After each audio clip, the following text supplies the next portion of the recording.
Do you ever wonder why you seem to attract the same kind of person over and over in relationships? Or you find the same relationship pattern repeating in your life? The answer to these questions can actually be found in the astrology chart. In this video, we're going over everything I can tell you about the descendant in the astrology chart, which is the point that represents relationships. So let's get into the video. What is the descendant? The descendant in the astrology chart is the point on the cusp of the 7th house. This is exactly opposite to the ascendant, which is determined by what time you were born. So if you were born 6 minutes later, your ascendant and descendant would be changed by 1 degree. The descendant is also the point where the sun sets. So no matter what time you were born on the day you were born, if you were to walk outside and look to the western horizon, and you could look straight through the sky to the sign that was represented in that section of the sky at that moment of time, that would be the sign on your descendant. Now, different branches of astrology, different house systems have different way of calculating these things, but this is the overall gist of where the descendant is. So if you're new to astrology and you're trying to figure out what is your descendant, you can look to your rising sign and then find the sign opposite. You'll need your time of birth for this because that's what determines the degree of your ascendant and descendant. So to explain what the descendant means, it's good if we can compare it to the ascendant. The ascendant or rising sign, this is how we meet the world. This is how we act upon the world, the influence we want to make, the way we make our mark on the world, the way we approach life. Our descendant is the opposite, therefore it is the way the world acts upon us. More specifically, the way other people affect us. So the descendant can even be connected to fate because it can feel fated the way that other people make their mark on our soul, the way that other people tend to treat us, the type of other people that we are drawn to. A lot of this can be traced back to our descendant. Our descendant is also going to show us the kind of relationships we'll attract. If we look to the ruler of the descendant, sometimes we can see how we're naturally going to attract relationships. So if you're the planet that's basically rules your ascendant, let's say it's in your 11th house of friends. 11th house is about friends and groups. So you're probably more likely to meet partners in groups than, let's say, people who just stop by your house or something.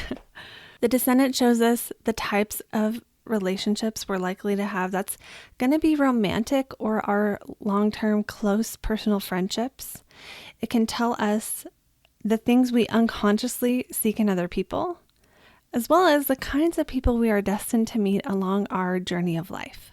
So because the sign on your descendant represents the type of people you're likely to meet, there's more than one expression of that sign. So this is where we need to get into the shadow and the light aspect of a sign. The shadow and light aspect is just the spiritual way of saying the good and the bad qualities of that sign.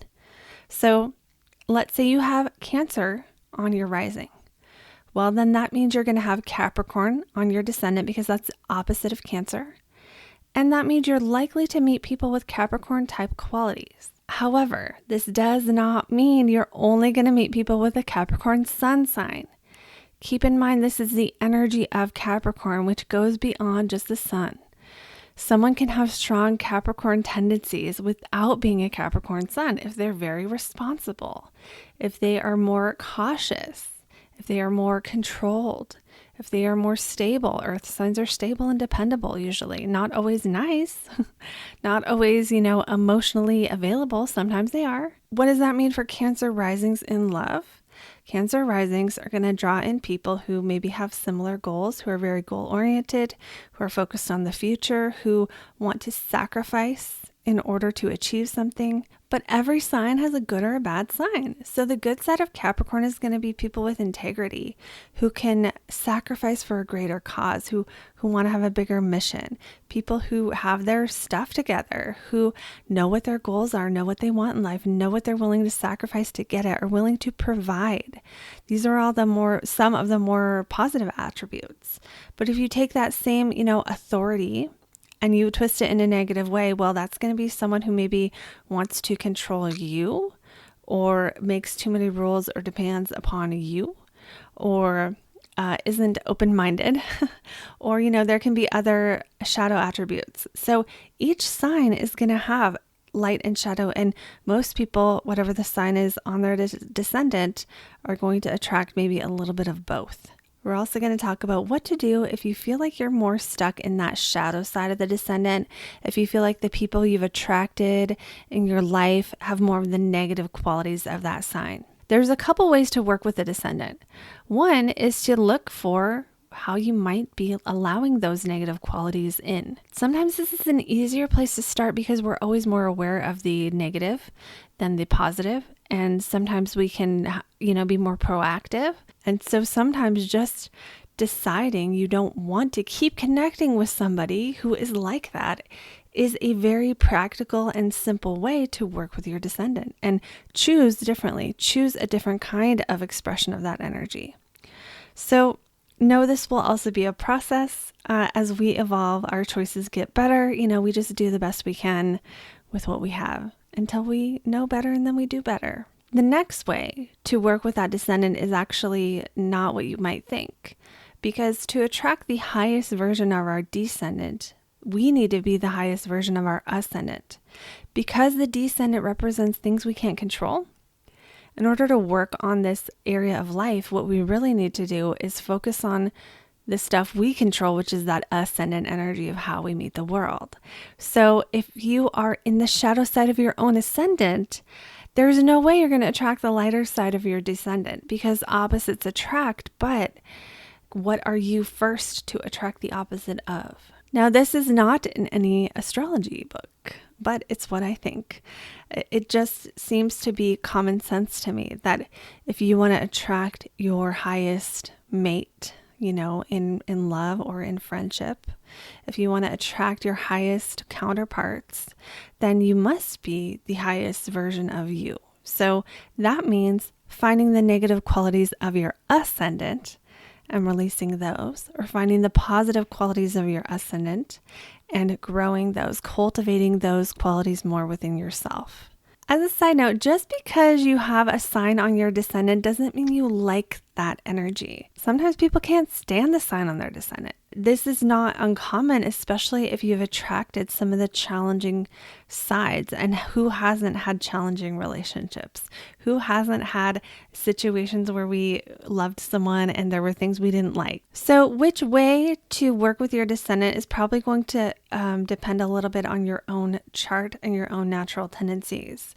If you are a more Jupiterian person, you're probably going to want to focus more on the positive. If you have like Jupiter or Pisces placements, if you have more Saturn placements, more Earth placements, it might work better for you to focus on the negative and get rid of that. Focus on eliminating the negative, because, Saturn especially is going to tend to look for what is wrong and try to fix it. Jupiter is going to tend to want to have the glass half full and look at the positive things. This is just the way it is. You don't have to force yourself into toxic positivity to work with these placements. It's okay to acknowledge the negative. Now, there's a couple ways that you can uncover more about your descendant. One is you can look to the planetary ruler of that sign. Two is you can look at another chart called the Descendant Persona chart. So the first thing is that planetary ruler. So every sign, every descendant has a sign, and every sign in the zodiac has a planet that goes with it. So you're going to find that planetary ruler in your chart and see what it's doing. So if you have Aries rising, then that means you have Libra on your descendant, and you're going to find the planet that rules Libra, which is Venus. And you're going to look and see, where is Venus in your chart? And you look and find the sign it's in, the house it's in, and the aspects that are made to it. So the sign is going to tell you how that energy expresses. So let's say you have that Libra on your descendant with Venus in the second house. Well, this means that in relationships, you're going to want harmony and balance and fairness.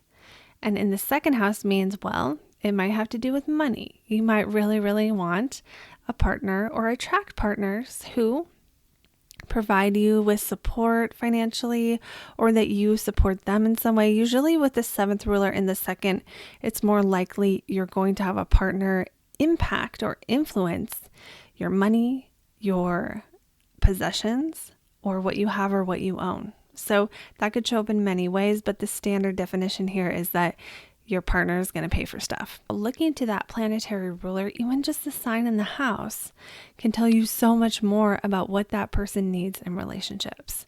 Now, in an astrology reading, we're going to also look to the aspects. So let's say in this chart, Venus was being squared by Saturn. Let's just say that. Venus squared by Saturn means there's a strong aspect to a planet that restricts it, which means this person may not have known about these desires early in life. They could have opened up later.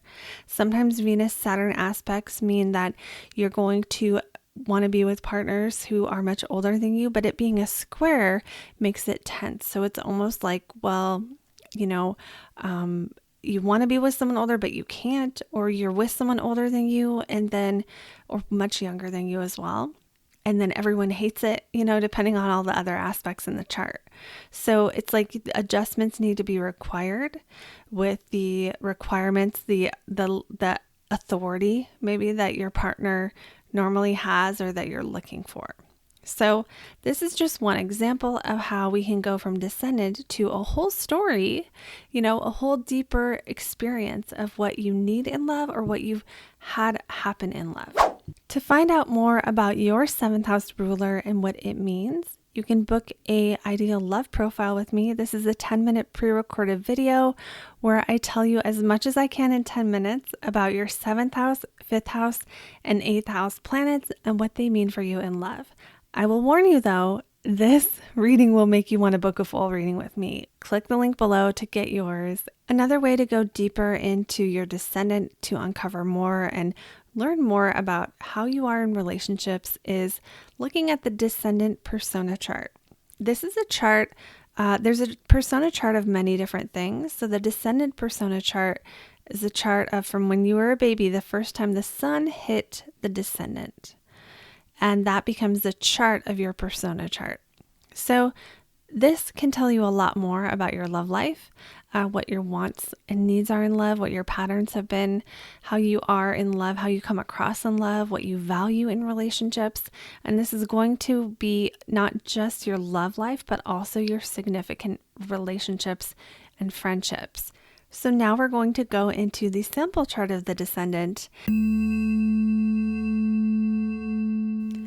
For the sample chart on this, we're looking at the chart of Kim Kardashian, and we can see she has Gemini on her 7th house. So immediately we know that her partners are going to have Gemini-like qualities. Now, sometimes they're going to be a Gemini, sometimes they are not. But these are people who are communicators, comedians, salespeople, people who have that ability to kind of talk a dog off a meat wagon or have the gift of gab or can just talk and talk and talk forever. Sometimes people with Gemini on the 7th will also attract writers, people who have a way with words in one way or another. It's going to be all about communication in relationships. So for the next step here, we're going to look at where is Mercury in her chart because Mercury is the ruler of Gemini. So Mercury is up in that 11th house of groups of friends. So one of the meanings of Mercury in the 11th being the 7th house ruler is that friends become, like lovers become friends, or friendships. It's almost like your lovers can help you make more friends. If it's the other way around, where the 11th house ruler is in the 7th, well, that's when your groups of friends, your networks, those people become your relationships usually. So significant others can become friends, or they can help you with your hopes and dreams. And then we need to look and see the condition of Mercury to see whether it's going to help or whether it's going to make it worse. So in this case, she doesn't, but if she had a bunch of squares to that Mercury, I would say, well, then the people she meets and becomes good friends with or falls in love with are going to hurt her reputation and hurt her dreams and make it worse. But because she has Mercury in that 11th house of Scorpio trining down to that moon in Pisces, that's a very wide trine, but we're just going to go ahead and interpret that anyway, just for practice so you guys can see how this is done. So that Mercury trining the moon means 7th house activities, aka relationships, go well with 8th house activities. aka sex and intimacy and trust. But maybe behind the scenes, because it's down there conjunct the IC, it's conjunct the bottom of the chart. This could also mean at some point in life she could attract a partner who her mom really likes. That's another way this could look. Another thing to interpret here is Mercury's in Scorpio. So even though that Gemini in the 7th house is all about things that are being said, Mercury being in Scorpio really brings it to a different level of like secrets or things behind the scenes, or, you know, Scorpio, your 7th house planet in Scorpio can mean there's sexual secrets underneath. There's like a deep, dark intensity going on, and it's not necessarily bad. It's just not what you're going to see in daylight. So one of the aspects to her Mercury is this sextile to Venus in Virgo in the 9th. It's no shock that Kim Kardashian has Venus in Virgo being very, very good at the details of how things look. That's one way it can express. It's not the only way. Some Venus and Virgos are actually really, really into natural beauty, and they hate glamour. So it really depends. But there's an artist vibe to Venus and Virgo because they can be so perfect about the details.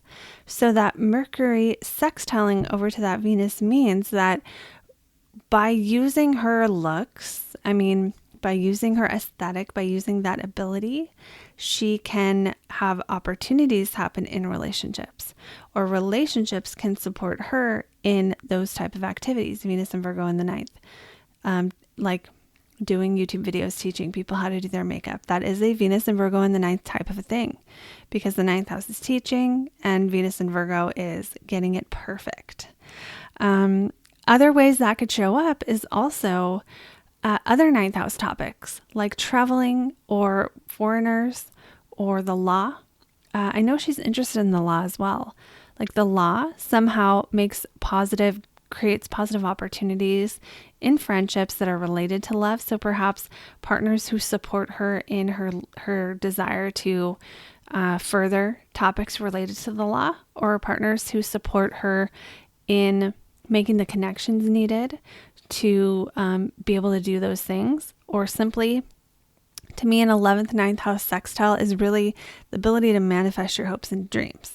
So it could be the partner talks about it to people, and then she comes in, and this can also be like a business partner as well, where the business partner has the qualities of making the deep connections with people, and she has the qualities of explaining how it's going to work, or, you know, getting into the details. Now, if we want to go further on this, we can look to her 5th house being ruled by Aries. We can look at Mars. What is Mars doing in the chart?